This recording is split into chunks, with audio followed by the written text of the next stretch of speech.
بسم اللہ الرحمن الرحیم۔ السلام علیکم۔ یہ کتاب آپ کے لیے کاشان بصیرت کی یوٹیوب چینل کی جانب سے ریکارڈ کی جا رہی ہے۔ اب ہم کتاب غدیر کا پارٹ نمبر 2 پڑھیں گے۔ صفحہ نمبر 21، زیر نظر کتاب۔ ظاہر ہے جس کتاب میں حقائق و معارف کا سمندر موزن ہو، اس کا ترجمہ دنیا کی ہر ترقی یافتہ زبان میں ہونا چاہیے، تاکہ یہ انوکھا پیغام مودت دنیا کے گوشے گوشے میں پہنچ سکے۔ زیر نظر ترجمہ و تخلیص کا اہم ترین سبب بھی یہی ہے۔ یہ کتاب دوران طالب علمی سے والد اعلام میں مرحوم کی توجیہات کا مرکز رہی ہے۔ چنانچہ گفتار مترجم میں آپ نے اس کتاب سے متعلق اپنے جذبات و احساسات اور والہانہ پن کا اظہار فرمایا ہے۔ غدیر یا ولایت علی سے متعلق آپ کی شدید وابستگی کے دوسرے بہت سے نظائر اور نمونے پائے جاتے ہیں۔ نثر ہو یا نظم، ترجمہ ہو یا تالیف، قلم ہو یا زبان، آپ نے ہر طریقے سے یہ انوکھا پیغام مودت لوگوں کے درمیان پہنچانے کی بھرپور کوشش کی، اور اس سلسلے میں جتنی مشقتیں اور زحمتیں برداشت کرنا پڑی ہیں کیں۔ خود ہی اس ترجمے کو لے لیجئے۔ دیہات کی زندگی میں آسائش اور وسائل حیات کی کمی کے باوجود الغدیر کی 11 جلدوں کا ترجمہ بہت کم مدت میں کر دینا آپ کے جذبہ و شوق اور غدیر سے متعلق آپ کی شدید وابستگی کا واضح ثبوت ہے۔ یقین جانیے اس کے ترجمے میں آپ نے جس جافشانی کا مظاہرہ کیا ہے وہ اب بھی نگاہوں کے سامنے گردش کر رہا ہے۔ اس سلسلے میں یہ واقعہ ملاحظہ فرمائیے۔ میرا بچپنا تھا، اس وقت ہم لوگ حسین گنج میں مقیم تھے۔ والد اعلام نماز صبح کے بعد ترجمہ و تحقیق کا کام انجام دیتے تھے اور پھر صالح انٹر کالج چلے جاتے تھے۔ اس وقت الغدیر کے ترجمے کا کام چل رہا تھا۔ گرمی اپنے شباب پر تھی، جس سے نجات حاصل کرنے کا کوئی برقی ذریعہ بھی نہیں تھا۔ صرف قدرتی ہوا کبھی کبھی اپنے نرم جھونکوں سے جسم کو ٹھنڈک پہنچا دیتی تھی۔ ایک دن آپ دوپہر کے کھانے کے بعد الغدیر کے ترجمے میں مشغول تھے۔ گھر صرف 2 کمروں کا تھا، جس میں 4 بچوں کا شور ہنگامہ بھی اپنے عروج پر تھا۔ جب شور زیادہ ہوتا تو آپ ایک طویل ہوں کے ذریعے شور روکتے اور پھر ترجمے میں مشغول ہو جاتے تھے، لیکن تھوڑی دیر بعد اس ہوں کا اثر کم ہوتا تو ہنگامہ پھر شروع ہو جاتا تھا۔ آخر آپ نے تنگ آ کر اپنا سامان سمیٹا اور محمد صالح انٹر کالج، جہاں ایک کمرہ آپ سے مخصوص تھا، روانہ ہو گئے، جس کا فاصلہ آدھا کلومیٹر تھا۔ آپ وہاں جا کر اطمینان سے اپنے کام میں مشغول ہو جاتے۔ یہ اب صرف ایک مرتبہ کا واقعہ نہیں، بلکہ جب بھی ہمارے شور سے آپ کا سکون غارت ہوتا، آپ ایک فائل بغل میں دباتے اور دوپہر کی شدید دھوپ میں آدھا کلومیٹر کا فاصلہ طے کر کے وہاں جاتے اور ترجمہ و تحقیق کے کاموں میں مشغول ہو جاتے تھے۔ رات میں بھی آپ کو سکون میسر نہ تھا۔ جب ہمارا شور کم ہوتا تھا تو آنکھوں کی اذیت شروع ہو جاتی۔ ظاہر ہے ہر روز 3-4 گھنٹہ لالٹین کی روشنی میں لکھنے پڑھنے سے آنکھوں کو اذیت تو ہوگی ہی۔ جب یہ تمام واقعات یا یادداشت کی سطح پر ابھرتے تو والد الاعلام کے کارنامے، خصوصاً ترجمہ الغدیر کے متعلق احساس قدردانی انگیز کر کے ان کی زحمتوں اور عظمتوں کو سلام کرنے کا دل کرتا ہے۔ والد کے کارناموں کے متعلق میری حساسیت ایک باپ کے حوالے سے کم، ایک عالم دین کی پرخلوص اور بے پناہ زحمتوں کے حوالے سے زیادہ ہے۔ بہرحال دن و رات آپ کی محنت کا اصل مقصد یہ تھا کہ ولایت علی کی مسحور کن خوشبو اردو داں طبقہ بھی محسوس کرے اور الغدیر کی علمی، فنی اور ادبی حیثیت سے واقف ہو۔ اس کتاب کی پہلی جلد 1992 میں شائع ہو چکی ہے۔ پھر وسائل و حالات کی ستم ظرفی کہہ لیجیے کہ اس کی دوسری جلدیں اب تک منظر عام پر نہ آ سکیں اور برسوں طاقوں کی زینت بنی رہیں۔ انتقال کے کچھ دنوں پہلے آپ نے مجھے ہمراہ لے کر اس کے حوالوں کی ترتیب و تنظیم کا کام شروع کیا اور لوگوں کی فرمائش پر اسے دوبارہ شائع کرنے کا مصمم و مکمل ارادہ کیا، لیکن انہی دنوں ان کی طبیعت ناساز ہو گئی، جس کی وجہ سے اسے پھر سے بالائے طاق رکھنا پڑا۔ میں سوچ بھی نہیں سکتا تھا کہ والد اتنی جلدی ہمیں چھوڑ کر احساس یتیمی دے جائیں گے۔ چونکہ ان کی اولین و حسین خواہش تھی کہ یہ کتاب جلد از جلد منظر عام پر آئے، لہٰذا ناچیز نے اتنے بڑے کام کا بوجھ اپنے کمزور کاندھے پر اس امید پر رکھا کہ خدا کے ہاں دیر ہے اندھیر نہیں۔ اور یہ بھی سچ ہے کہ اگر جذبہ نیک ہوں تو خدا کے کرم سے حالات بھی مساعد ہوتے چلے جاتے ہیں۔ الحمدللہ اس کتاب کے ساتھ بھی یہی ہوا۔ جیسے جیسے کام آگے بڑھا حالات سازگار ہوتے گئے۔ خدا کا شکر ہے کہ اب یہ زیور طبع سے آراستہ ہو کر منظر عام پر آ رہی ہے۔ زیر نظر کتاب کے بارے میں کچھ باتیں لائق توجہ ہیں۔ نمبر 1، والد نے یہ ترجمہ مرجع عالی قدر آیت اللہ العظمی ناصر مکارم شیرازی کی فرمائش پر کیا تھا، اور ان کی یہ خواہش تھی کہ اس کا اردو ترجمہ تھوڑی تخلیص کے ساتھ کیا جائے تاکہ اردو داں حضرات بھی اس کتاب اور اس کے دقیق مطالب سے آشنا ہو سکیں۔ اسی لیے انہوں نے اس کتاب کا تھوڑی تخلیص کے ساتھ ترجمہ کیا ہے، لیکن یہ بات ملحوظ خاطر رہے کہ تخلیص میں آپ نے اس بات کا خیال رکھا ہے کہ الغدیر کے اہم مطالب ضائع نہ ہو جائیں۔ آپ نے انہی مطالب کو حذف کیا جو غدیر و ولایت سے مربوط نہیں تھے۔ مثلاً کسی شاعر کا قصیدہ غدیر پر یہ 50 اشعار پر مشتمل ہے تو آپ نے اس میں انہی اشعار کا ترجمہ کیا ہے جو ولایت علی سے متعلق تھے، اور بقیہ اشعار کی تخلیص کر دی ہے یا انہیں حذف کر دیا ہے۔ اسی طرح شاعر کے حالات زندگی کے اہم اور قابل قدر گوشوں کو منوعاً نقل کیا اور بقیہ گوشوں کی تخلیص کر دی ہے۔ مختصر یہ کہ اس کی بہت تھوڑی تخلیص کی گئی ہے، لیکن ہاں اس تخلیصی ترجمے کے باوجود آپ اس کتاب کو اول و آخر تک پڑھ جائیے، تخلیص و حذف کی وجہ سے پیوند کاری کا احساس نہیں ہوگا۔ ایسا محسوس ہوگا کہ علامہ امینی نے صرف انہی مطالب کو نقل کیا ہے۔ یہ بات پیش نظر رہے کہ الغدیر کا کام کرتے وقت یہ خیال آئے کہ والد صاحب نے جو تھوڑی تخلیص کی ہے اسے مکمل کر دیا جائے اور ترجمے کا کامل نصاب شائع کیا جائے۔ اس سلسلے میں کام بھی شروع کر دیا تھا اور تقریباً 4-5 جلدوں کا ترجمہ بھی ہو گیا تھا، لیکن پھر اپنا ارادہ ملتوی کرنا پڑا، کیونکہ ایک تو یہ کہ والد صاحب کی تحریر بہت مختلف تھی۔ آپ نے آزاد ترجمہ کیا تھا، لاکھ مطابقت کے باوجود کہیں کہیں پیوند کاری کا احساس ہو ہی جاتا تھا۔ دوسری یہ کہ وقت بہت کم تھا اور آہستہ آہستہ حالات بھی ناگفتبہ با ہوتے جا رہے تھے۔ ان تمام باتوں کے پیش نظر اپنا ارادہ ملتوی کرنا پڑا۔ انشاءاللہ حالات نے ساتھ دیا اور کوئی صاحب دل آگے بڑھا تو اس کا مکمل ترجمہ بھی شائع کر دیا جائے گا۔ الحمدللہ کام جاری ہے۔ نمبر 2، والد صاحب نے اس کا آزاد ترجمہ کیا ہے، اس طرح کہ آپ نے الغدیر کے عناوین کے تحت مذکور مطالب کا اول سے آخر تک مطالعہ کیا، پھر ان مطالب کو سلیس اردو میں منتقل کیا ہے، یعنی آپ نے مفہومی ترجمہ کیا ہے۔ اگر آپ لفظی ترجمے کے اعتبار سے کتاب حاضر کا مطالعہ کریں گے تو ممکن ہے اس میں کچھ خامیاں نظر آ جائیں، لیکن حقیقت یہ کہ آپ نے لفظی ترجمہ نہیں کیا بلکہ الغدیر کے مطالب کو بہترین ادبی اردو میں منتقل کیا ہے۔ اسی لیے اس کا مطالعہ کرنے کے بعد آپ کو ترجمے کے بجائے تالیف و تصنیف کا مزہ آئے گا۔ نمبر 3، والد نے تقریباً ساری جلدوں کا ترجمہ مکمل کر لیا تھا، لیکن اس کی صرف ایک جلد منظر عام پر آئی۔ کچھ برسوں بعد دوسری جلدوں کی اشاعت کے سلسلے میں آپ ممبئی تشریف لے گئے اور وہاں سے کتابت شدہ کچھ جلدیں نظر ثانی کے لیے لا رہے تھے، جن میں 6 اور 11ویں جلد کا اصل مسودہ بھی تھا۔ سوئے اتفاق کہ اسی سفر میں کسی نے آپ کی وہ اٹیچی چوری کر لی جس میں 6 اور 11ویں جلد موجود تھی۔ آپ کو زندگی بھر ان جلدوں کے ضائع ہونے کا افسوس رہا۔ ناچیز نے ٹوٹے پھوٹے الفاظ میں ان 2 جلدوں کا ترجمہ اس لیے کیا تاکہ الغدیر کا یہ دورہ نصاب اردو زبان میں مکمل ہو جائے اور ساری جلدیں یکجا ہو جائیں۔ 6 اور 11ویں جلد کے ترجمے کی روش کے متعلق اسی جلد کا گفتار مترجم اور حوالے واقعی ملاحظہ فرمائیں۔ نمبر 3، زیر نظر کتاب میں ناچیز نے ان 2 جلدوں کے ترجمے کے علاوہ جو تکمیلی کام کیا ہے ان میں بعض یہ ہیں۔ الف، اس میں پوری آیت نہیں لکھی تھی بلکہ کہیں کہیں صرف ترجمہ یا آیت کا ایک ٹکڑا لکھا گیا تھا۔ ناچیز نے اصل کتاب سے اختراج کر کے پوری آیت اور اس کا ترجمہ لکھا ہے۔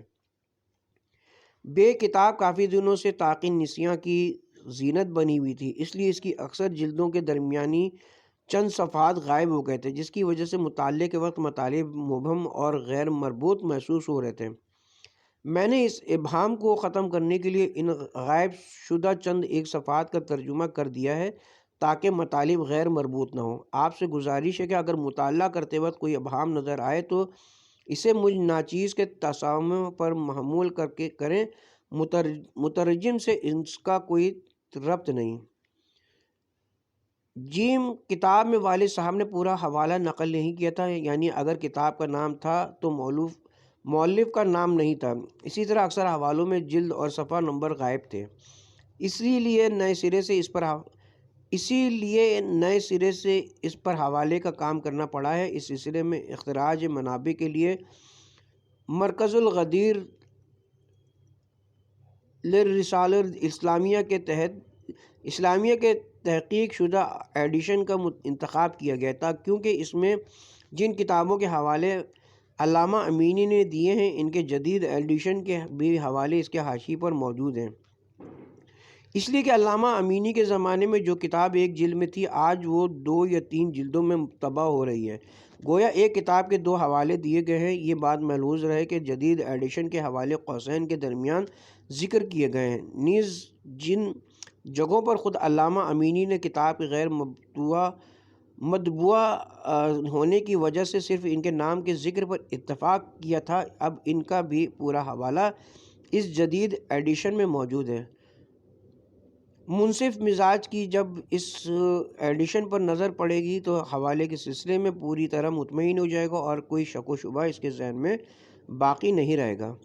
میں یہ تو کہتا کہ کتاب اغلاط سے قطعی پاک ہے، میں یہ تو نہیں کہتا کہ کتاب اغلاط سے قطعی پاک ہے۔ ایام تحصیل میں کیے گئے کام کے متعلق ایسا دعویٰ کرنا بھی احمقانہ ہے، مگر اتنا ضرور کہوں گا کہ میں نے اپنی حد المقدور کوشش کی ہے کہ کتاب غلطیوں سے پاک رہے۔ پھر بھی آپ سے گزارش ہے کہ اگر کہیں غلطی نظر آئے تو بے دریغ مطالعہ کر دیں تاکہ آئندہ ایڈیشن میں اس کی اصلاح کی جا سکے۔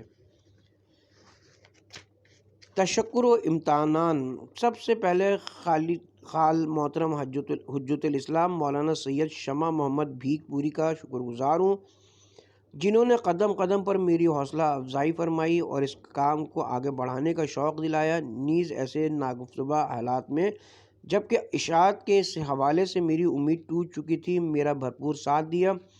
الحمدللہ اب ان کی مساعی سے یہ کتاب طبع ہو کر منظر عام پر آ رہی ہے۔ ساتھ ہی برادر محترم حجت الاسلام مولانا سید شجاعت حسین صاحب کا شکر گزار ہوں، جنہوں نے اصل کتاب سے حوالوں کو نقل کرنے اور اس کی ترتیب میں میرا ساتھ دیا۔ اس مقام پر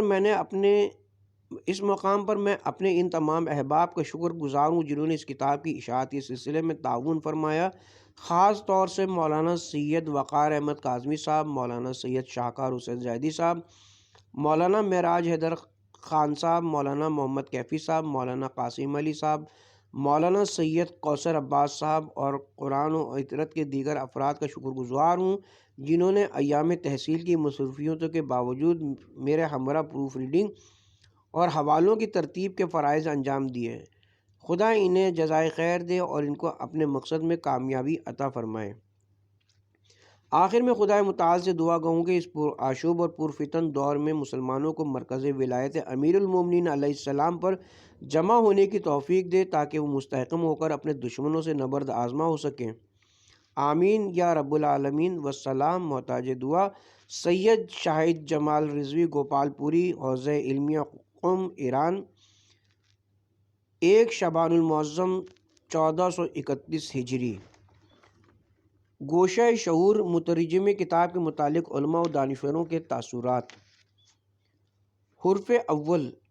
والد صاحب کے انتقال کے بعد سے لوگوں کی مسلسل فرمائش تھی اور میری بھی یہ خواہش تھی کہ ان کی حیات و خدمات پر مشتمل کوئی کتابچہ یا رسالہ شائع کیا جائے، لیکن کوئی ذریعہ اور وسیلہ نہ ہونے کی وجہ سے میں لوگوں کی یہ فرمائش مسلسل ٹالتا رہا۔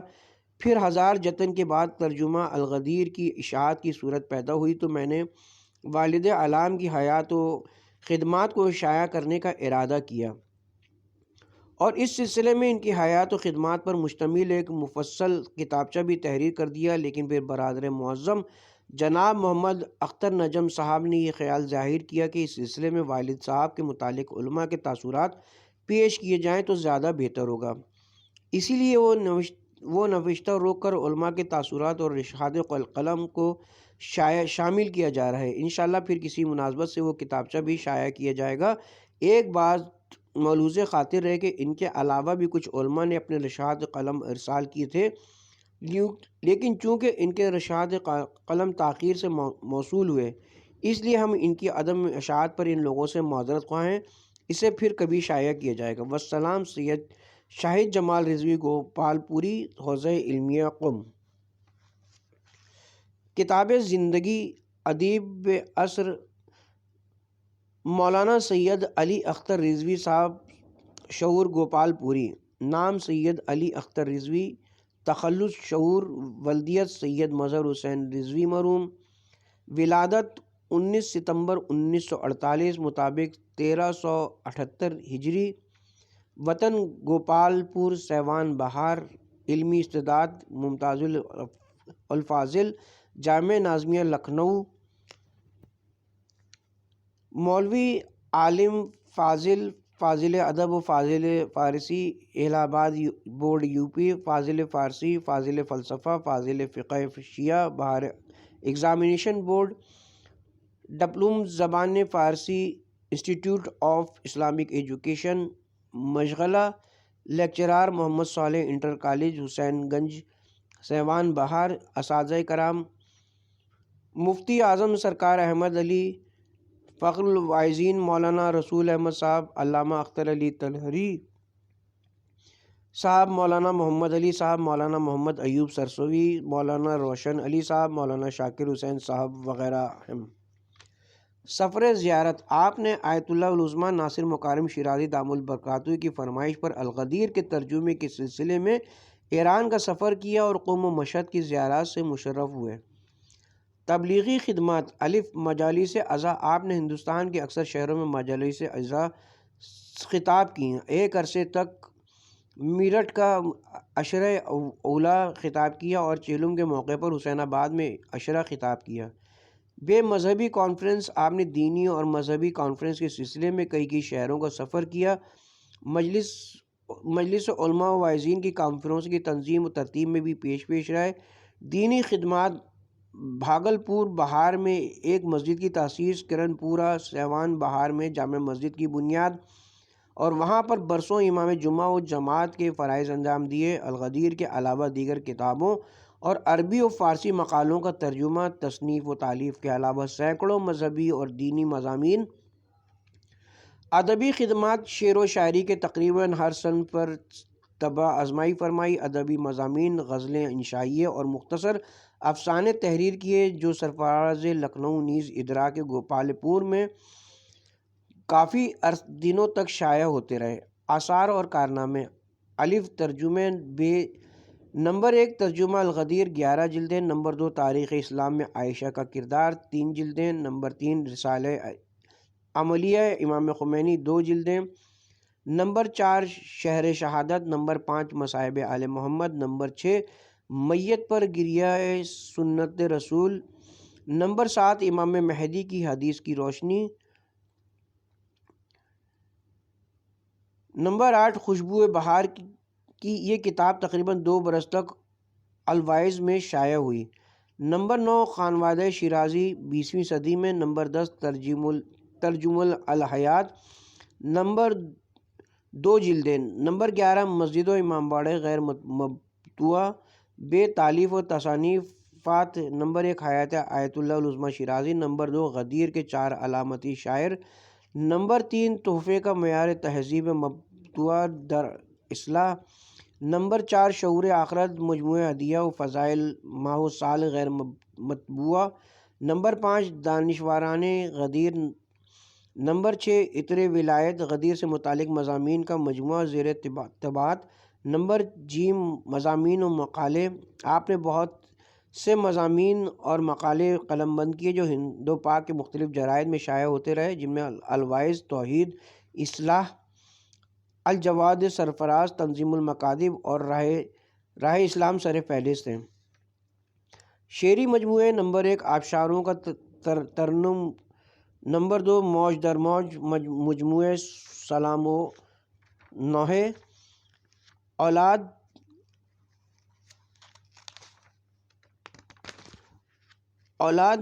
نمبر 3 موج تبسم مجموعے اولاد سید محمد اختر رضوی، راقم الحروف سید شاہد جمال رضوی، سید محمد قیصر رضوی، سید کوثر علی رضوی، سید محمد افسر رضوی، سید ریاض جعفر رضوی اور دختر۔ تاریخ وفات 27 ذوالقعدہ 1422 ہجری مطابق 10 فروری سن 2002، مدفن شہر خاموشاں گوپال پور سیوان بہار۔ پیام شعور: خشک صحراؤں میں چھڑکاؤ ضروری ہے شعور، خون بہتا رہے پانی کی حفاظت کرنا، یہی انداز تو نفرت کی جڑیں کاٹے گا، ہم نے سیکھا ہے بروں سے بھی محبت کرنا۔ والسلام، سید شاہد جمال رضوی، گوپال پوری۔ مولانا علی اختر صاحب میری نظر میں، سرکار شمس الملہ حجت الاسلام والمسلمین مولانا سید شمیم الحسن صاحب قبلہ، امید جامع جوادیہ بنارس۔ مولانا سید علی اختر صاحب مرحوم گوپال پوری سے میری پہلی ملاقات جناب حکیم سید محمد صالح صاحب مرحوم پٹنہ کیا ہوئی۔ موصوف خدا بخش لائبریری کچھ تحقیقی کام کے سلسلے میں آئے ہوئے تھے، اسی وقت سے ان کی علمی اور اخلاقی چھاپ میرے اوپر پڑی، پھر تو ملاقاتوں کا سلسلہ جاری رہا۔ خصوصاً حسین گنج کے کالج میں مرحوم کا تدریسی سلسلہ اور میرا ایام ازاں میں کئی سال تک کچھ دنوں کے لیے مجلس ازاں کے لیے جانا ہوتا رہا۔ ان دونوں مختلف موضوعات پر مجھ سے گفتگو فرماتے رہے۔ تعلقات اور اثرات اس منزل تک پہنچے کہ آپ نے اپنے لائق فرزند حجت الاسلام مولانا سید شاہد جمال سلامہ کو میرے حوالے کر دیا اور سلامہ جامعہ جوادیہ بنارس سے تعلیم کی تکمیل کے بعد ایران گئے اور اپنے والد بزرگوار کے علمی وارث بھی بنے۔ یوں تو مولانا مرحوم کے مضامین مختلف ماہناموں میں خصوصاً ماہنامہ الجواد البنارس میں مسلسل شائع ہوتے رہے اور ان کی بعض کتابیں بھی زیور طبع سے آراستہ ہوتی رہیں، جن سے مرحوم کی علمی اور تحقیقی صلاحیت اور جستجو کی گہرائی میں ڈوبنے اور ابھر کر آبدار جواہر پاروں سے عوام کو فیضیاب کرنے کا سلیقہ واضح ہوتا ہے۔ مولانا مرحوم میری خواہش پر جامعہ جوادیہ کی لائبریری کی ترتیب دینے کے لیے مقیم رہے، جس سے قربت میں اور اضافہ ہوا۔ مولانا کے معرکۃ الآراء خدمات میں کتاب الغدیر کا ترجمہ ہے۔ ترجمہ کسی بھاری بھرکم کتاب کا آسان کام نہیں ہے کہ مصنف کے لکھے ہوئے مطالب کو کسی دوسری زبان میں بے کم و کاست پیش کر دیا جائے، اور یہی مترجم کا کمال مانا جاتا ہے، اور یہ کام اس کے لیے ممکن نہیں کہ جو اس زبان پر عبور نہ رکھتا ہو کہ جس زبان میں وہ کتاب لکھی گئی ہے۔ اس ترجمے کی خوبی کے ساتھ مولانا کی عربی زبان پر عبور اور ان کی صلاحیتوں پر بھرپور دلیل ہے۔ البتہ یہ بات بھی مخفی نہ رہے کہ آخر کی 2 جلدوں کا ترجمہ خود ان کے نور چشم مولانا سید شاہد جمال سلامہ نے کیا، جو سلامہ کی علمی استعداد کو واضح کرنے کے لیے کافی ہے۔ میں بارگاہ احدیت میں دعا گو ہوں کہ سلامہ کے علمی و دینی خدمات کو ادامہ نصیب ہو اور ہمارے افتخار کا سبب بنتے رہیں۔ خداوند عالم سلامہ کو طول عمر عطا کرے۔ سید شمیم الحسن رضوی، 4 جولائی سن 2010۔ دلی کیفیات: اساتذہ مولانا سید شاکر حسین صاحب امروہی، استاد جامعہ نظامیہ لکھنؤ۔ نہ جانے کتنے مہینے گزر گئے لیکن میں ابھی تک مولانا علی اختر صاحب مرحوم کے نور نظر نجم سلامہ کی اتنی سی خواہش نہ پوری کر سکا کہ ان کے عظیم المرتبت والد ماجد کے لیے اپنے تاثرات کی 2 لفظیں لکھ سکوں۔ اس سلسلے میں اپنی ضعیف العمری کو بھی سبب نہیں بنا سکتا۔ ہاں، نفسیاتی دنیا سے قربت رکھنے والے میرا عذر قبول کر لیں گے، کیونکہ اکثر مواقع پر ضعیفی کا عذر کام نہیں آ سکتا۔ ظاہر ہے کہ 100 سال کا بوڑھا باپ اپنے بیٹے کی بارات میں لاکھ منع کرنے کے بعد بھی پیدل چلنے کی آمادگی پر مسرت محسوس کرے گا۔ اس کے برخلاف اگر کسی جوان عمر باپ سے اپنے بیٹے کی مشیت جنازہ کے لیے ہمت کا جائزہ لیا جائے تو بار غم سے دوہری کمر زبان حال سے جواب دیتی نظر آئے گی، ہاں ہاں، تمہارے جنازے کے ساتھ جہاں تک تم جاؤ گے میں بھی چلوں گا۔ یقیناً علی اختر مرحوم کے سلسلے میں بھی کچھ ایسی ہی کیفیات سے دوچار ہوں۔ ایک وہ وقت تھا کہ جب ادبی، ثقافتی، صحافتی مملکت کے اورنگ فصاحت و بلاغت پر مولانا علی اختر صاحب مرحوم اپنی ظرافت آمیز لطائف سے اہل ذوق کو مستفیض فرمانے میں منہمک تھے۔ ہر موضوع پر ان کا نازک مزاج قلم اپنے طنز سے مخلوط افکار سے اپنے عقیدت مندوں کو محظوظ کر رہا تھا، اور آج وہی علی اختر مرحوم اپنے روایتی سادہ لباس کے بجائے دوسری دنیا کا لباس زیب تن کیے خاموش و ساکت آغوش لحد میں موئے استراحت ہیں۔ ایسے تصوراتی پس مردہ و افسردہ غموں سے ڈوبے ہوئے ماحول میں مجھ جیسے 80 سال کے بوڑھے سے یہ توقع کرنا کہ میں اپنے تاثرات کو چھیڑوں بہت بڑی ستم ظریفی ہوگی۔ آخر میں اللہ سے یہ دعا ہے کہ اللہ اہل ذوق کو مولانا کے الغدیر جیسے عظیم کارنامے سے مستفید ہونے کا موقع عنایت فرمائے، آمین۔ شاکر حسین امروہی، 31 مئی سن 2010۔ لاکھوں میں ایک از حجت الاسلام مولانا سید احمد حسن صاحب قبلہ آل جواد العلماء۔ چہرہ اور اس کے قد و خال، آنکھیں اور دیکھنے کا انداز، زبان اور طرز گفتگو انسان کے باطن کا حال کہہ دیتی ہیں۔ پڑھنے والا ہونا چاہیے۔ شریعت نے باطن کی پاکیزگی پر جو اس قدر زور دیا ہے، اس لیے کہ اس رحیم و کریم کے ستار العیوب ہونے میں کوئی کلام نہیں، مگر آخر خدا کہاں تک اور کس کس چیز کی پردہ پوشی کرے؟ کیا اسے ستاری کی زحمت دینا ضروری ہے؟ جس طرح آپ دوسروں کے ہاں دنایت نفس دیکھ کر منغص ہوتے ہیں، اسی طرح دوسرا بھی تو آپ کی خرابیاں دیکھ کر بدحظ ہوتا ہوگا۔ آپ کو ہر نظر پڑے گی ضرور، آنکھوں میں تجزیہ ہوگا۔ اب یہ تو ہو نہیں سکتا کہ آپ کے تنقیص کو تو اہمیت دی جائے مگر دوسروں کے احساس کو کالعدم کر دیا جائے۔ کوئی آپ کی خدائی تو نہیں ہے۔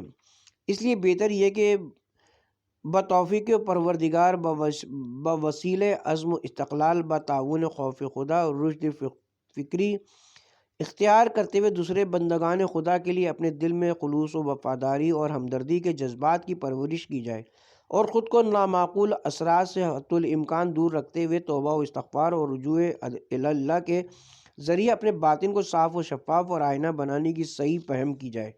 ہم یہ بات اطمینان سے کہہ سکتے ہیں کہ مولانا علی اختر صاحب نہایت نیک نفس اور نیک باطن اور پاک باطن تھے۔ یہ خوبی جو بے انتہا کامیاب ہے، مولانا کے یہاں ضرور پائی جاتی تھی۔ آدمی اپنی انفرادیت ہی کے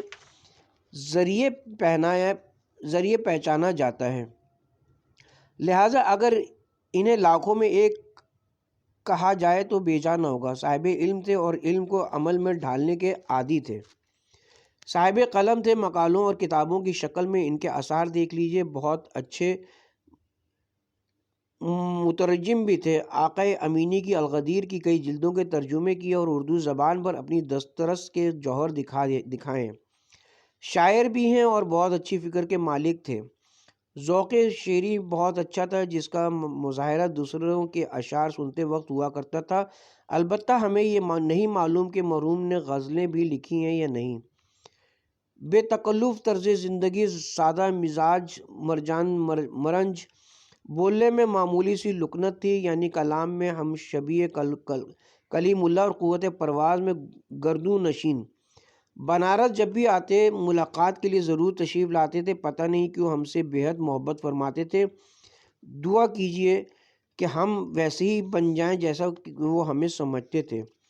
اچھے لوگ عموماً جلد ہی رخصت ہو جاتے ہیں، البتہ ان کے آثار ان کی یاد تازہ کرتے رہتے ہیں۔ آج وہ ہمارے درمیان نہیں، مگر ان کا عکس ہمیشہ آنکھوں میں رہے گا۔ مرحوم کے لائق فرزند مولانا سید شاہد جمال سلامہ، جو فی الحال قم میں مشغول تحصیل علم ہیں، اپنے باپ کی طرح نیک واقع ہوئے ہیں۔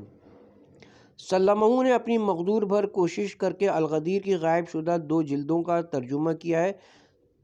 ترجمہ نامعلوم کیسا ہے، لیکن اس عمر میں ان کا حوصلہ قابل قدر ہے۔ خداوند عالم انہیں صحت و سلامتی کے ساتھ باقی رکھے تاکہ وہ اپنے والد مرحوم کی خدمات کا سلسلہ جاری رکھیں۔